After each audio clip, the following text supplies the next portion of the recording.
नमस्कार, मैं हूं आपके साथ शगुफ्ता साहिल देव। आप देख रहे हैं जीएनटी स्पेशल। तो जीएनटी स्पेशल में आज बात देश के चुनावी रंग और उमंग की। वोट फॉर गुड में हम आपको चुनावी दंगल से पहले देश में दिखा रहे चुनावी मंगल की तस्वीरें लगातार दिखाते जा रहे हैं। फिलहाल देश में लोकतंत्र का सबसे बड़ा त्योहार आने वाला है, साथ ही शादियों का सीजन भी दस्तक दे रहा है। दोनों की तैयारियां जोर शोर के साथ चल रही हैं। राजस्थान की पाली में एक दूल्हे राजा ने अपनी शादी की उमंग में चुनावी रंग मिला दिया है। इन्होंने वोटर से खास अपील की है कि शादी में जरूर आना है, लेकिन तोहफे में वोट देने का वादा चाहिए। यानी शादी में भी आना है, लेकिन वोट देने जरूर जाना है।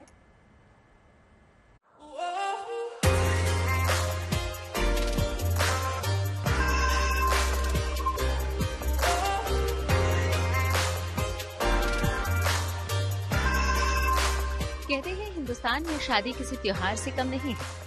बैंड बाजे पर नाचते हुए बारातियों से सजी देश भर में आपने कई आलीशान शादियां की देखी होंगी।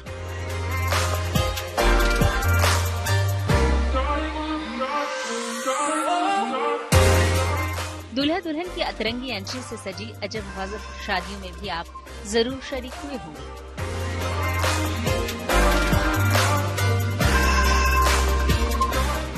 लेकिन राजस्थान की पाली में एक शादी ऐसी है जो जश्न नहीं बल्कि शादी के कार्ड की वजह से सुर्खियों में है।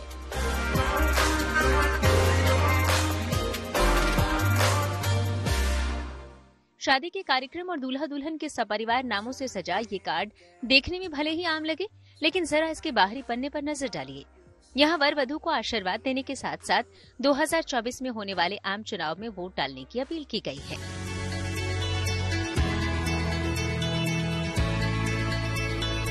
देखिए किस तरह शायराना अंदाज में शादी के कार्ड के जरिए दूल्हा दुल्हन ने अपनी शादी में शामिल होने वाले मेहमानों से गिफ्ट के बजाय वोट डालने की अपील की है।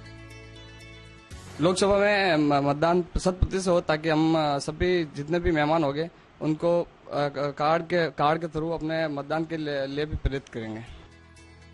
कार्ड पर अलग अलग तरीकों से बड़े शायराना ढंग से न सिर्फ वोट की महत्ता को समझाया गया है, बल्कि लोगों से भी शादी में शरीक होने से पहले वोट डालने की अपील की गई है। इस शादी की एक और खास बात है कि पाली की ये जोड़ी 26 अप्रैल को विवाह के बंधन में बंधने जा रही है और इसी दिन यहाँ मतदान भी है, जिसके लिए भी दूल्हा दुल्हन ने पहले ही प्लानिंग कर रखी है। शादी का समय लगभग 6 बजे 7 बजे का है, तो दिन में हम शादी के तुरंत बाद में मतदान करने के लिए मैं अपने बूथ पर पहुंचूंगा, वापस ससुराल जाऊंगा। लोकतंत्र का सबसे बड़ा त्योहार चुनाव माना गया है और जब चुनाव और मतदान के लिए इस तरह अतरंगी जागरूकता देखने को मिलती है तो यकीन होता है कि भारत का वोटर अपने अधिकारों को लेकर कितना सजग है। पाली से Bharat Bhushan Joshi, good news today. अब देखिए, चुनावों का एक और अजब गजब सा रंग दिखा है तमिलनाडु के रामनाथपुरम में। अक्सर चुनावी मैदान में एक सीट से कई दावेदार दम भरते हैं, लेकिन क्या आपने कभी ऐसा मामला सुना है कि एक सीट से दावेदारी पेश कर रहे सभी प्रत्याशी एक ही नाम के हों? अब तमिलनाडु में बिल्कुल ऐसा ही हुआ है। क्या है पूरा मामला, जानने के लिए देखिए हमारी खास रिपोर्ट।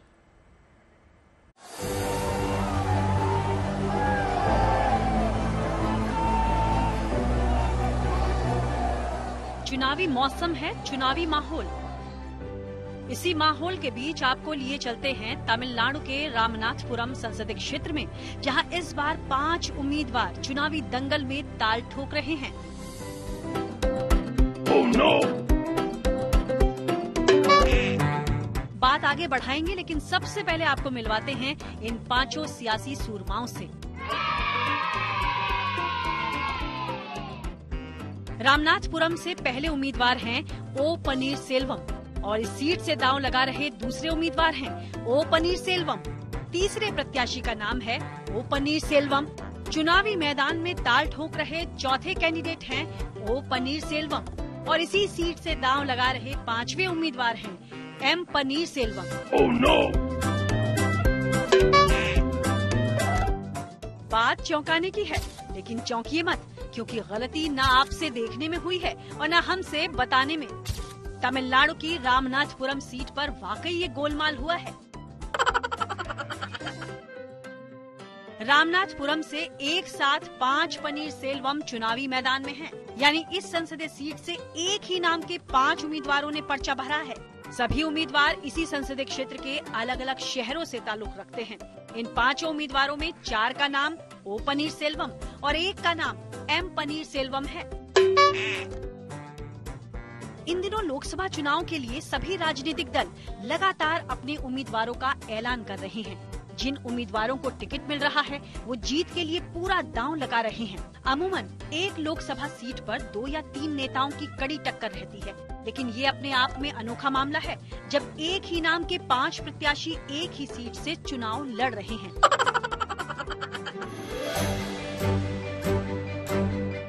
बता दें कि इसी सीट से लड़ रहे 5 पनीरसेल्वम में से एक पूर्व अन्ना द्रमुक समन्वयक और पूर्व मुख्यमंत्री ओ पनीरसेल्वम भी हैं। उन्होंने रामनाथपुरम संसदीय सीट से चुनाव लड़ने के लिए एनडीए की ओर से अपना नामांकन दाखिल किया है। वो निर्दलीय चुनाव लड़ रहे हैं। तो वहीं मदुरई जिले के उसिलामपट्टी के रहने वाले ओ पनीरसेल्वम ने निर्दलीय प्रत्याशी के रूप में चुनाव लड़ने के लिए अपना नामांकन दाखिल किया है। इसी तरह वहीं दक्षिण कट्टूर से ओ पनीरसेल्वम तीसरे उम्मीदवार हैं, जबकि मदुरई जिले के तिरुमंगलम से ओ पनीरसेल्वम चौथे और मदुरई के ही चोलाई अजाकुपुरम से आने वाले ओ पनीरसेल्वम रामनाथपुरम से नामांकन भरने वाले 5वें प्रत्याशी हैं। वैसे तो तमिलनाडु में अमूमन आपको पनीरसेल्वम नाम के हजारों लोग मिल ही जाएंगे, लेकिन पनीरसेल्वम नाम के 5 उम्मीदवार का एक लोकसभा सीट से चुनाव लड़ना अपने आप में अनोखी बात है। अब इसके पीछे सोची समझी योजना है या फिर महज एक इत्तेफाक है, ये तो कहना मुश्किल है। लेकिन रामनाथपुरम की चुनाव रोड पर वोटर्स को इस बार खासी सावधानी बरतनी होगी, क्योंकि जरा सी सावधानी हटने पर यहाँ दुर्घटना घटने की पूरी आशंका है। यानी रामनाथपुरम के वोटर्स को वोट डालते वक्त बेहद सजग रहना होगा, ताकि वोट 5 में से उसी पनीरसेल्वम को जाए जिसे वो वाकई चुनना चाहते हैं। तमिलनाडु के रामनाथपुरम से शिल्पा नायर के साथ bureau report, good news today. तो चलिए वोट फॉर गुड में अब आपको लेकर चलेंगे नोएडा, जहां के वोटर्स ने विरोध जताने का, अपनी आवाज पहुंचाने का चुनावी मौसम में एक अनोखा सा तरीका निकाला है। नोएडा और ग्रेटर नोएडा के वोटर्स ने साफ लफ्जों में प्रशासन और नेताओं तक अपना संदेश पहुंचा दिया है। संदेश है कि अगर वोट चाहिए तो पहले हमारे घर की रजिस्ट्री करवाओ। दरअसल नोएडा, ग्रेटर नोएडा की कई सोसाइटीज में लोग सालों से अपने मकानों की रजिस्ट्री का इंतजार कर रहे हैं। इस बार चुनाव से पहले यहां के लोगों ने no registry no vote campaign शुरू कर दिया है। मतलब साफ है, वोट चाहिए तो पहले रजिस्ट्री करवाइए।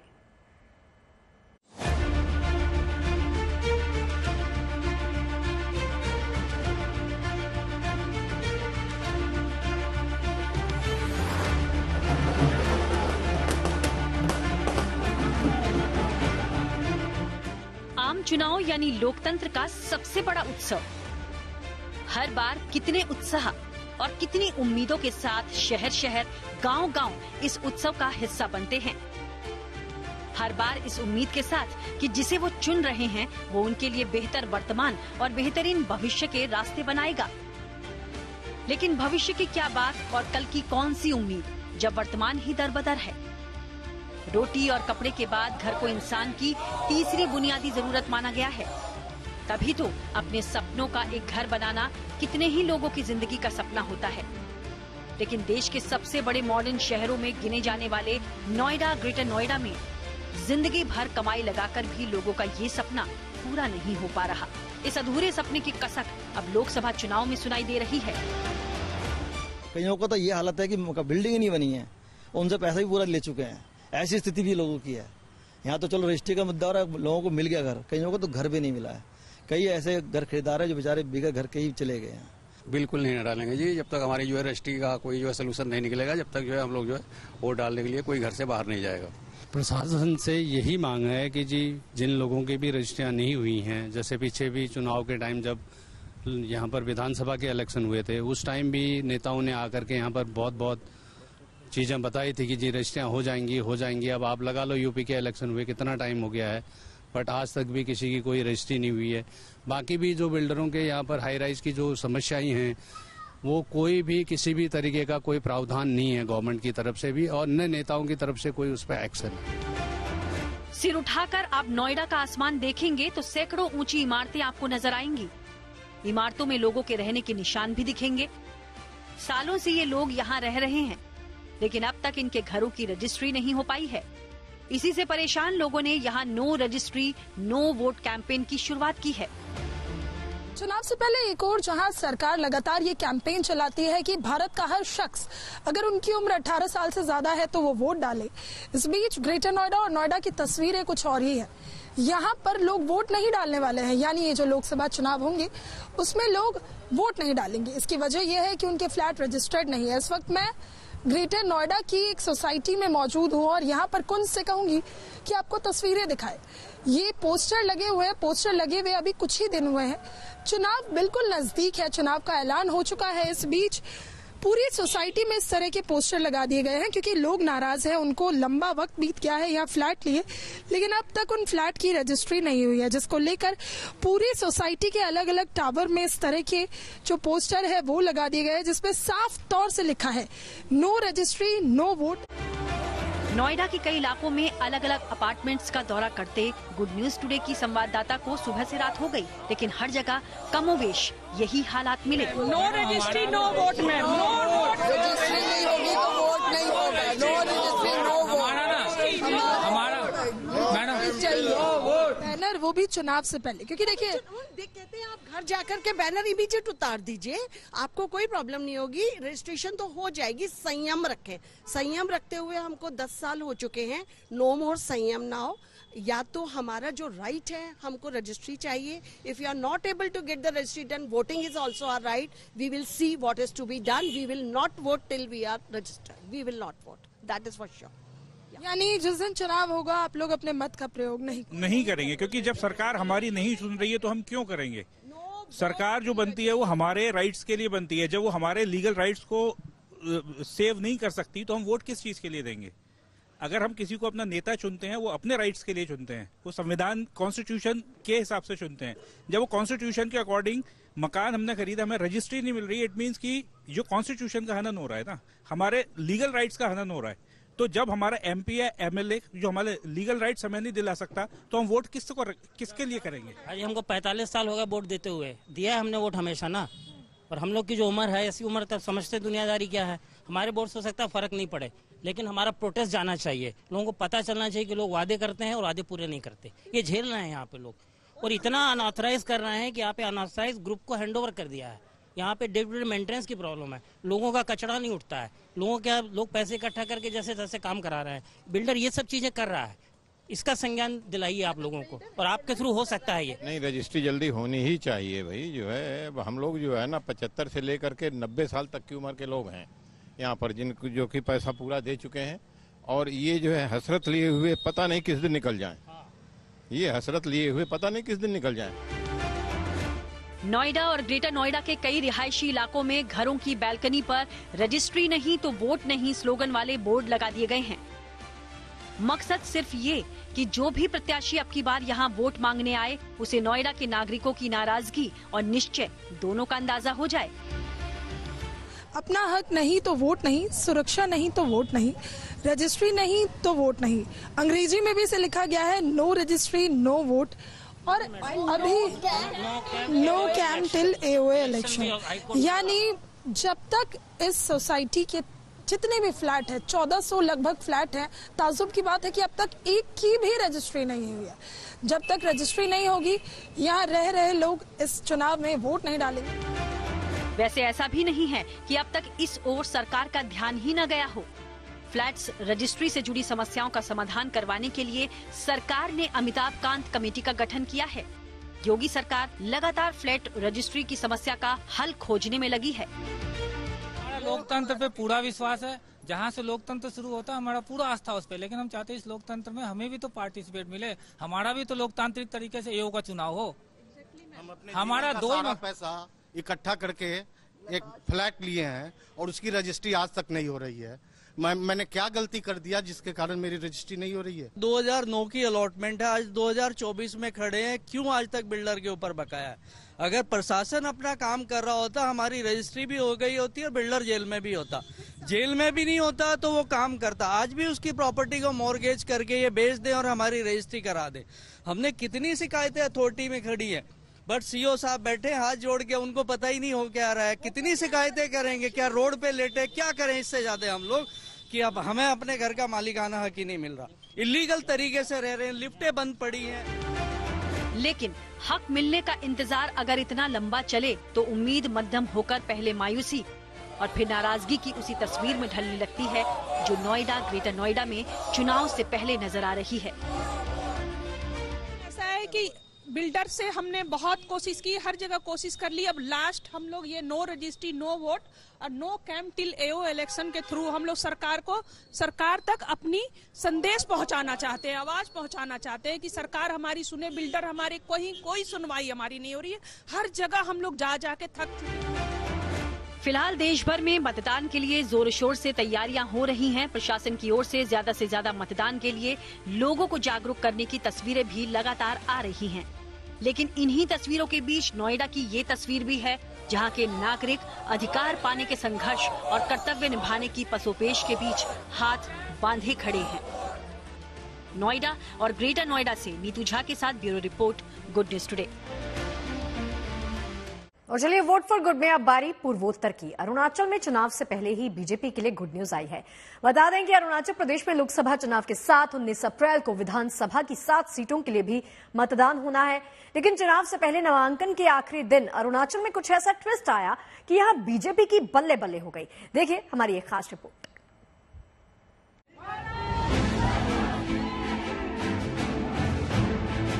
ये जश्न है उस मैच का जिसका नतीजा टॉस के बाद ही आ गया है। मैच भी ऐसा जिसमें कोई विरोधी नहीं, यानी जो खेला वही सिकंदर। ये तस्वीरें अरुणाचल प्रदेश की हैं, जहां बीजेपी के लिए एक के बाद एक 5 गुड न्यूज आई हैं। अरुणाचल प्रदेश के विधानसभा चुनाव में बीजेपी के 5 उम्मीदवारों का निर्विरोध जीतना लगभग तय हो गया है। बता दें कि अरुणाचल प्रदेश में लोकसभा चुनाव के साथ 19 अप्रैल को विधानसभा की 60 सीटों के लिए मतदान होना है। विधानसभा उम्मीदवारों के लिए नामांकन की आखिरी तारीख 27 मार्च थी। नामांकन के आखिरी दिन तक इन 5 सीटों पर बीजेपी उम्मीदवारों के सामने किसी और प्रत्याशी ने अपनी दावेदारी पेश ही नहीं की।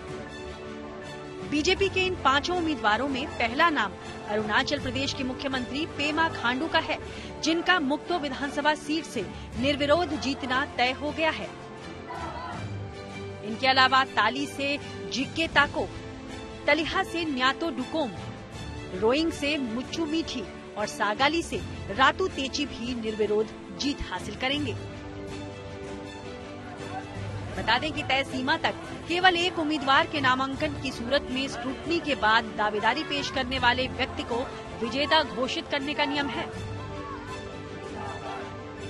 नॉमिनेशन फाइल होने, स्क्रूटनी होने के बाद जो वैलिड नॉमिनेशंस हैं, उनमें से लास्ट डेट ऑफ विड्रॉल तक जो विड्रॉ नहीं होते हैं, वो जो बचते हैं नॉमिनेशंस, अगर वो किसी भी सीट के लिए एक से अधिक हैं, तब चुनाव की स्थिति बनती है और उन सीट्स पर चुनाव होता है। लेकिन जिस सीट के लिए सिर्फ एक ही नॉमिनेशन है, तो लास्ट डेट ऑफ विड्रॉल के दिन ही शाम को वो डिक्लेयर्ड इलेक्टेड घोषित हो सकता है और उसको निर्विरोध निर्वाचित हिंदी में कहते हैं। तो वो स्थिति इन केसेस में हो जाएगी। इसी के चलते नामांकन की तारीख खत्म होते ही केंद्रीय मंत्री और अरुणाचल से बीजेपी के लोकसभा उम्मीदवार किरेन रिजिजू ने ट्वीट कर 5 निर्विरोध उम्मीदवारों की गुड न्यूज सोशल मीडिया पर शेयर कर दी। बता दें कि सगाली से विधायक के रूप में 30 साल तक सेवा देने वाले पूर्व मुख्यमंत्री नबाम तुकी ने इस बार संसदीय चुनाव लड़ने का फैसला किया है, जिसके चलते सगाली से रातू तेची के निर्विरोध जीतने के समीकरण बन गए हैं। हम तो सगाली आदमी का जीत है, सारा पब्लिक साथ है। सबने सोचा कि सगाली को डेवलप करना है, सगाली डेवलप माने अरुणाचल डेवलप होगा, पपुम भरत होगा, देश डेवलप होगा और प्रकृति का लहर है। और इसमें हमारा प्राइम मिनिस्टर नरेंद्र मोदी का नेतृत्व में, हमारा स्टेट में पेमा खांडू का नेतृत्व में डेवलपमेंट के लिए सारा सगाली ने मिलजुल कर है। जीत उनका है। आज किसी ने नहीं आया तो हमको पूरा 100% सपोर्ट किया है कि हम लोग इस दिशा में चलना है। ये मार्गदर्शन तो तैयार है, आगे डेवलपमेंट करना है सगाली के लिए। नाबम तुकी जी को आप क्या कहेंगे कि आपको उन्होंने कॉन्टेस्ट करने से छोड़ दिया और आप निर्विरोध जीत रहे हैं? ये तो हम बोलेंगे सगाली के लिए एक एक्सट्रीम सेक्रीफाइस है। पब्लिक को ऊपर छोड़ दिया कि सगाली आगे देना है। उसने भी काफी रूल किया, सगाली को 30 साल रूल किया। उसने देखा है पब्लिक का विश को, उसने जान के सगाली पब्लिक के लिए छोड़ दिया। Let people decide. Nabam Tuki के नाम वापस लेने से सगाली के लोग खुश हैं और उन्हें उम्मीद है कि 30 साल बाद नया नेतृत्व इलाके में बदलाव की नई बयार लेकर आएगा। और अरुणाचल से मिले अभी ताजा अपडेट के मुताबिक अब राज्य में निर्विरोध चुने जाने वाले उम्मीदवारों की संख्या बढ़कर 6 हो चुकी है। अरुणाचल की 0 हापोली विधानसभा सीट से बीजेपी के हेगे अप्पा भी निर्विरोध चुन लिए गए हैं। यानी राज्य में अब सीएम पेमा खांडू समेत निर्विरोध चुने जाने वाले बीजेपी विधायकों की संख्या 6 हो गई है। तो ये है आज का अपडेट आप सभी के लिए। तो चलिए आज की हमारी इस खास पेशकश में फिलहाल के इतना ही, लेकिन बाकी देश दुनिया की अच्छी खबरों के लिए आप देखते रहिए गुड न्यूज टुडे। मुझे इजाजत दीजिए, नमस्कार।